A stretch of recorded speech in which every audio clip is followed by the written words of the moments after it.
오늘 본문의 1장에서 11절까지는 자연이 얼마나 헛된가를 얘기합니다. 그리고 12절부터 18절에는 지혜가 참 헛되다. 그 많이 알기를 바랬는데 그것도 참 별거 아니더라 하는 얘기입니다. 그리고 2장에 오면은 1절부터 11절에 보니까 즐겁다는 것, 재밌게 산다는 것을 쫓아갔는데 참 그것도 별거 아니더라 하는 거고, 12절부터 26절에 보니까 우리가 고생하고 수고하고 일하고 이러는 거 참 그것도 참 헛되다는 것을 이렇게 이야기를 하는 겁니다. 근데 이런 헛되다고 하는 그 내용들을 이렇게 누가 이야기를 했나 봤더니 1절에 그 저자가 누구냐가 나옵니다. 다윗의 아들 예루살렘 왕 전도자의 말씀이라 그랬습니다. 이것은 지혜를 상징하는 보편적인 그 해석과 추측을 낳는데 솔로몬이다라고 이렇게 평가를 하는 겁니다. 솔로몬은 이전에도 이후에도 없었던 부귀와 영광과 영화를 누린 그런 인물입니다. 솔로몬 시대에는 전쟁도 없었습니다. 아주 평안했고 하는 것마다 잘 됐습니다. 잘 살고 잘 됐는데 그가 이 전도서를 기록하면서 참 헛되다, 무상하다 그렇게 이야기를 하는 겁니다. 왜 그런가? 2절에 보니까 전도자가 이르되 헛되고 헛되며 헛되고 헛되니 모든 것이 헛되도다 인생을 이렇게 전제를 합니다. 그리고 이 전도서의 마지막 부분 12장 8절에 가니까 전도자가 이르되 헛되고 헛되도다 모든 것이 헛되도다 이렇게 말합니다. 왕이 되었지만 모든 것을 소유했었지만 그의 고백은 헛된 인생에 대한 평가가 오늘 우리에게 주어지는 그런 내용인 것입니다. 우리가 로또를 기대를 합니다. 로또 한번 안 사본 분 없죠? 그리고 뭐 짝밭이 한번 터져보기를 바라는 그런 마음들 사실 다 있습니다. 그런데 이런 모든 것들이 기대감을 가지고 바라는 마음이 있는데 한편으로는 그거에 대한 부작용들에 관한 이야기들을 많이 합니다. 그래서 큰 거에 욕심 부리지 말아라 그렇게 얘기를 많이 합니다. 그래도 이런 말을 하도 망해도 좋으니까 맞기만 해라 이런 분들이 있습니다. 그만큼 우리에게 간절함과 소망이 있다는 얘기입니다. 전도서 기자가 썼던 인생이 무엇이 이렇게 헛된가? 그 첫 번째가 지나가는 세대이기 때문에 헛되다 그럽니다. 4절의 말씀해 보니까 한 세대는 가고 한 세대는 온다. 가는 세대가 있고 오는 세대가 있다. 그러니까 우리도 언젠가는 왔지만 가는 세대가 된다. 그런 얘기입니다. 그래서 땅은 영원히 있다. 하나님 만들어 놓은 피조물 중에서 가장 귀에 다가오는 우리의 세대는 지나가기 때문에 헛된데 우리를 위한 땅이라고 하는 이 물질은 또 영원히 있더라 하는 겁니다. 그거에 비교해봐도 우리의 인생은 참 별거 없다. 두 번째로 시간이 빠르다. 5절에 보니까 해는 뜨고 해는 지되 그 떴던 곳으로 빨리 돌아가고 그럽니다. 아침이 되니까 해가 뜹니다. 저녁이 되니까 해가 져요. 근데 이것이 늘 반복으로 이루어집니다. 반복으로 이루어지기 때문에 지루할 것 같은데 어느 날 그 속도가 굉장히 빠른 겁니다. 떴다 싶으면 언젠가 또 지는 겁니다. 아, 이렇게 빠르구나. 그래서 시편에 보니까 시간이 얼마나 빠른가 화살 같다 그랬습니다. 그처럼 시간이 빠르기 때문에 우리의 인생이 이렇게 허망하다, 헛되다. 세 번째는 예측할 수 없다. 바람은 남으로 불다가 북으로 돌아가며 이리 돌며 저리 돌아 바람은 그 불던 곳으로 돌아가고 예측이 되면 참 좋겠는데 어떻게 변할지 어떻게 갈지 우리 인생도 예측이 안 되더라. 예상이 되고 예측이 되면은 누가 못 살 사람이 누가 있겠습니까? 사고 날 사람 누가 있겠습니까? 누가 잘 안 될 사람이 어디 있겠습니까? 예측이 안 되는 겁니다. 그러니까 우리 인생이 참 부질없고 힘이 없다.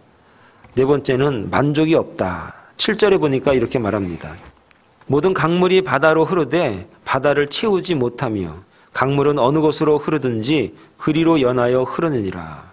썩지 않으려니까 흘러는 가는데 흘러가서 바다를 채우는데 채워지지가 않는 겁니다. 채워도 채워지지 않는 게 바닷물 같습니다. 우리 인생이 그렇다는 겁니다. 가져도 먹어도 쉬어도 이게 뭐 채워지는 게 없는 겁니다. 이게 우리 인생이다라고 하는 겁니다. 다섯 번째는 우리 인생이 굉장히 피곤하다. 8절에 보니까 모든 만물이 피곤하다는 것을 사람이 말로 다 할 수는 없나니 눈은 보아도 족함이 없고 귀는 들어도 가득 차지 아니하도다. 여러분 피곤하다는 게 뭐죠? 움직인다는 얘기입니다. 움직이고 일하고 돌아다니고 살아있는데 피곤하다는 얘기입니다.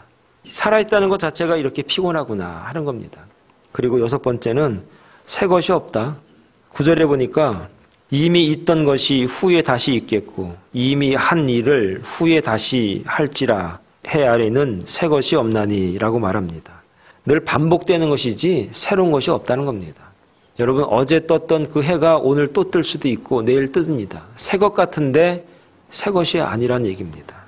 민수기 16장 30절에 보니까 만일 여호와께서 새 일을 행하사 할 때 이 새 일도 어떤 새 일이냐면 하나님의 통치 안에서의 새 일이지 이 세상에 있는 새 것이 없다는 겁니다. 사랑하는 여러분, 우리가 새로운 것을 발견하고 새로운 것을 쫓아갈 때 굉장한 흥미가 있고 굉장한 집중력이 생기는데 그러나 가만히 돌아보면 반복되는 것이고 옛날에도 있었던 것이고 또 그렇다는 얘기입니다. 마지막으로 우리를 기억해 주지 않기 때문에 참 허망하다. 11절 말씀에 이렇습니다. 이전 세대들이 기억됨이 없으니 장래 세대도 그 후 세대들과 함께 기억됨이 없으리라. 잊혀진다 그런 얘기입니다. 여러분 잊혀진다는 것만큼 슬픈 게 어디 있습니까? 나를 기억해 줄 사람이 누가 있는가? 나를 알아줄 사람이 누가 있는가? 내 자녀들이 내 후손들이 나를 기억해 주고 알아줄까? 금방 잊혀집니다. 잊혀진다는 것만큼 그렇게 서운하고 서글픈 일이 없습니다. 이것이 바로 인생이다. 이것이 바로 헛되고 헛되니 헛되고 헛되다. 그래서 이것이 인생인데 오늘 전도서 기자가 이런 인생을 살게 하신 하나님이신데 이 인생의 그런 유익이란 무엇입니까? 이런 헛된 인생을 우리가 살아가고 있는데 그 가운데서 우리가 어떤 유익을 가지고 어떤 소망을 가지고 살아가는가? 그것이 이 전도서 기자가 늘 궁금했던 그런 질문들이었습니다. 그 질문들의 해답이 그가 노년에서 마지막 인생을 정리하다 보니까 몇 가지로 소망했던 유익했던 것들을 오늘 우리에게 기록을 해주는데 그게 3장 11절부터 15절의 내용입니다. 그 첫 번째가 무엇이냐? 우리의 때는 그래도 아름답다 하는 겁니다. 자, 3장 11절의 말씀을 보니까 이렇게 말합니다. 하나님이 모든 것을 지으시되 때를 따라 아름답게 하셨다. 그렇습니다. 하나님이 모든 것을 지으시되 때를 따라 아름답게 하셨다. 여기서 아름답다라고 하는 말이 나오는데 그 아름답다라고 하는 그 말이 창세기 1장에 하나님이 창조해 놓으신 그 사역을 다 마치신 후에 그 입에서 한마디 툭 나왔습니다. 그게 야, 보기 좋다. 이 좋다라는 내용과 이 아름답다라고 하는 내용이 같습니다. 그래서 오늘 전도서 기자가 우리에게 고백하는 게 무엇이냐면 이런 헛되게 살아가는 인생 같은데 때를 따라 하나님께서 우리를 아름답게 하셨다. 하나님이 만들어 놓으신 이 세상은 아름답더라. 그리고 그때마다 좋더라 하는 겁니다. 잊혀질지언정 그 순간만큼은 그렇게 아름답고 그렇게 좋을 수가 없더라 하는 겁니다. 오늘 우리가 젊은 세대들 보면서 이렇게 말합니다. 참 좋을 때다. 그때가 좋은 겁니다. 그때가 아름다운 겁니다. 사랑하는 여러분, 젊은 시대만 아름다운 것이 아니라 그때만 기억될 것이 아니라 하나님 보시기에는 오늘 우리의 시대, 지금 이때가 가장 귀하고 아름답다는 것을 여러분 기억해야 됩니다. 여러분, 이 순간은 다시 우리에게 돌아오지 않습니다. 이 예배하는 이 순간은 하나님 앞에 찬양한 이 순간은 또다시 오지 않습니다. 그렇기 때문에 이때는 유일한 때요, 하나님 보시기에 가장 아름답고 가장 좋은 때인 것입니다. 그렇기 때문에 이 때를 사모하는 저와 여러분 되셔야 하는 겁니다. 오늘 3장 12절에 보니까 사람들이 사는 동안에 기뻐하고 선을 행하는 것보다 더 나은 것이 없는 줄을 내가 알았다. 이 때가 가장 아름답고 소중하기 때문에 이 때를 기뻐하고 이 때를 아름답게 여길 수 있는 저와 여러분 되기를 바랍니다. 데살로니가전서 5장 16절에 보니까 항상 기뻐하라. 쉬지 말고 기도하라. 범사에 감사하라. 데살로니가전서 5장 16절에 항상 기뻐하게 되면 오늘 우리가 하나님 앞에 늘 기도하고 의지하게 되고 또 범사에 감사할 것들이 늘 우리 가운데 따라다니게 되더라 하는 것이 오늘 우리에게 주어지는 말씀입니다. 다시 돌아오자는 이 순간을 하나님이 주신 이 아름다운 순간들을 기뻐할 수 있는 그런 은혜가 오늘 저와 여러분들에게 있기를 간절히 축원합니다. 두 번째는 나에게 가장 유익한 것이 무엇인가? 바로 영혼을 사모하는 것이다 11절의 말씀을 계속 읽어보면 하나님이 모든 것을 지으시되 때를 따라 아름답게 하셨고 또 사람들에게는 영원을 사모하는 마음을 주셨느니라 그랬습니다. 사람들에게 있는 아주 유일한 그 은혜가 무엇이냐면 영원을 사모하는 마음이 우리에게 있다는 겁니다. 하나님은 인생을 창조하실 때 다른 동물과 차원이 다르게 창조하셨습니다. 그것은 당신의 형상대로 창조하시면서 우리의 마음속에 그 코를 이용해서 생기를 부어 놓으시면서 영원을 사모하는 은혜를 우리에게 주셨다 하는 겁니다. 창세기 1장 27절에 하나님이 자기의 형상 곧 하나님의 형상대로 사람을 창조하시되 남자와 여자를 창조하셨습니다. 바로 이 영혼을 사모하는 그 마음은 자기의 형상이라고 하는 내용과 동일한 것입니다. 그래서 영혼을 사모하는 마음, 우리의 마음속에 있는 영혼을 우리에게 허락하여 주셨는데 이것은 바로 자기의 형상과 동일한 성질이기 때문에 하나님과의 교제를 가능하게 하는 겁니다. 왜 우리가 하나님을 사모합니까? 왜 우리가 영혼을 사모하는 마음이 우리 가운데 있습니까? 왜 영혼이 죽지 않고 살고자 하는 그 마음이 우리 가운데 있습니까? 그것은 바로 하나님과 교제할 수 있는 은혜가 우리에게 있기 때문입니다. 여러분, 하나님과 늘 교제하는 그 마음 우리 가운데 있습니다. 이 마음은 결국 그분과 교제하고 그분과 동행하는 그 마음이더라라는 것입니다. 오늘 저와 여러분들에게 하나님과 늘 교제하고자 하는 그런 은혜가 있기를 소원합니다. 예배를 하면서 말씀을 사모하면서 기도하는 가운데 인생을 살아가면서 주님과 동행하며 그분과 교제하는 은혜가 우리 가운데 있기를 소원합니다. 영혼을 사모하는 마음이라고 하는 또 두 번째 의미는 무엇이냐? 항상 새로운 반복이라는 의미가 있습니다. 영혼을 사모하기 때문에 우리에게 늘 똑같은 날이 다가오지만 똑같은 날이 아니라 늘 새로운 반복이라는 겁니다. 내일도 오늘과 별 차이 없을 것 같고 모레도 오늘과 별 차이 없을 것 같은데 그러나 하나님과 교제하면서 하나님의 나라를 사모하는 그 마음은 늘 새로운 반복이다라고 하는 것입니다. 하나님을 사모하는 저와 여러분 되기를 바랍니다. 하나님과 교제할 수 있는 저와 여러분 되기를 바랍니다. 그분과 교제하면서 하나님의 나라를 늘 사모할 수 있는 저와 여러분 다 될 수 있기를 간절히 축원합니다. 그분의 인생은 기쁨이 있습니다. 그분의 인생은 긍정적입니다. 그분의 인생은 늘 새롭습니다. 그분의 인생은 활기가 있습니다. 그분의 마음은 늘 은혜가 충만합니다. 영혼을 사모하는 마음, 이것이 바로 오늘 우리에게 주어져 있는 유익이다. 세 번째는 우리를 다시 찾으시는 하나님이시다. 3장 15절 말씀을 우리가 한번 읽어봅니다. 이렇게 말씀합니다. 이제 있는 것이 옛적에 있었고 장래에 있을 것도 옛적에 있었나니 하나님은 이미 지난 것을 다시 찾으시느니라 라고 말씀합니다. 하나님은 이미 지난 것을 다시 찾으신다. 이 말을 좀 직역을 하면 이런 의미가 있습니다.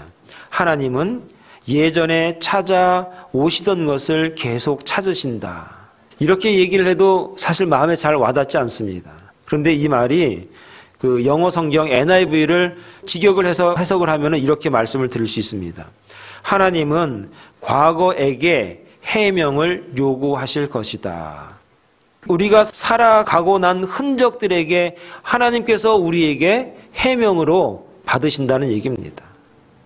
오늘 우리가 어떻게 해명을 드릴 수 있는가? 어떻게 우리 자신을 하나님 앞에 해명해 드릴 수 있는가? 하나님이 우리의 이 지금의 이 모습을 보면서 우리를 어떻게 해명해 가고 계시는가? 그것은 지난 시간들을 통해서 과거의 삶을 통해서 오늘 우리를 해명해 주신다라고 하는 겁니다. 오늘 저와 여러분들이 하나님 앞에 드릴 수 있는 해명이 있다면 무엇이 있습니까? 하나님, 저는 이렇습니다. 뭘로 이야기할 수 있습니까? 지나간 시간들, 지난 것들을 다시 찾으셔서 그것을 바라보시고 오늘 우리를 해명해 주시는 하나님이시다라고 하는 겁니다. 로마서 12장 1절에 보니까 이렇습니다. 그러므로 형제들아, 내가 하나님의 모든 자비하심으로 너희를 권하노니 너희 몸을 하나님이 기뻐하시는 거룩한 산 제물로 드리라. 이는 너희가 드릴 영적 예배니라. 너희는 이 세대를 본받지 말고 오직 마음을 새롭게 함으로 변화를 받아 하나님의 선하시고 기뻐하시고 온전하신 뜻이 무엇인지 분별하라. 사랑하는 여러분, 이런 말씀이 오늘 우리 가운데 있을 때 우리는 얼마든지 하나님으로부터 해명드릴 수가 있습니다. 문제가 있습니다. 우리의 죄를 어떻게 할까요? 우리의 죄의 문제를 어떻게 해명을 할 수 있을까?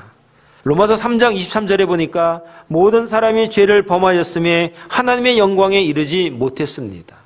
그래서 하나님은 우리의 과거의 모든 것들을 바라보시면서 해명할 건덕지를 찾을 수가 없습니다. 왜냐하면 죄가 너무나 많습니다.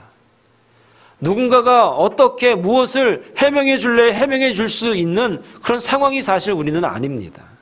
아무리 선을 행한다고 하더라도, 아무리 우리 주변에 많은 사람을 도와준다고 하더라도 우리의 삶의 모습들은 사실 우리 죄로 말미암아서 해명될 수 있는 요건이 갖춰지지 못합니다.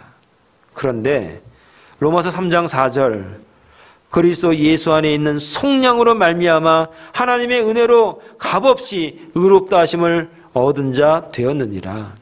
사랑하는 여러분, 그렇다면 오늘 이 해명이라고 하는 이 용어는 누구로부터 어떻게 해결받을 수 있을까? 바로 예수 그리스도. 우리가 예수 그리스도 안에 있는 속량으로 말미암아 하나님의 은혜로 값없이 의롭다 하심을 얻은 그 해명, 그것이 바로 우리의 해명이 되고 하나님 앞에 섰을 때에 우리가 지난 시간들로부터 거둬낼 수 있는 여러 가지 어려움이 많이 있지만, 내설 게 없지만 예수님 때문에 그리스도의 보혈로 말미암아 우리는 해명될 수 있다는 사실을 여러분 믿을 수 있기를 바랍니다. 하나님은 분명히 다시 찾으십니다. 우리의 시간들을 다시 찾으십니다. 우리의 시간들을 바라보시면서 해명해 보라 말씀하십니다. 그러나 우리는 해명할 수 있는 요건이 별로 없습니다.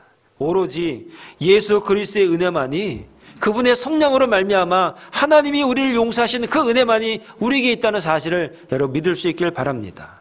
우리의 해명은, 우리의 소명은 바로 예수 그리스도이십니다. 그분을 믿는 믿음만이, 그분의 우리 죄를 위해서 죽으신 그 십자가의 은혜만이 우리를 해명할 수가 있습니다. 오늘 저와 여러분들에게 이 땅을 살아가는 유익이라고 한다는 것은 무엇입니까? 예수 그리스도의 십자가의 보혈을 통해서만이 해명되는 유익이 우리의 유익이라는 사실을 여러분 믿을 수 있기를 바랍니다. 사랑하는 여러분, 오늘 우리가 이 땅을 살아갑니다. 헛된 인생이라고 말합니다. 정말 그런 것 같습니다. 아무리 노력해도 소용없는 것 같습니다. 그러나 하나님은 우리의 때를, 하나님이 말씀하십니다. 아름답고 좋다고. 그래서 우리는 우리의 이 시절을 기뻐할 수 있는 저와 여러분 되기를 바랍니다. 영혼을 사모하는 저와 여러분 되기를 바랍니다. 예수 그리스도를 통해서 이 땅에서 해명받는, 이 땅에서 구원받는 거룩한 인생들이 다 될 수 있기를 간절히 축원을 드리겠습니다. 기도하겠습니다.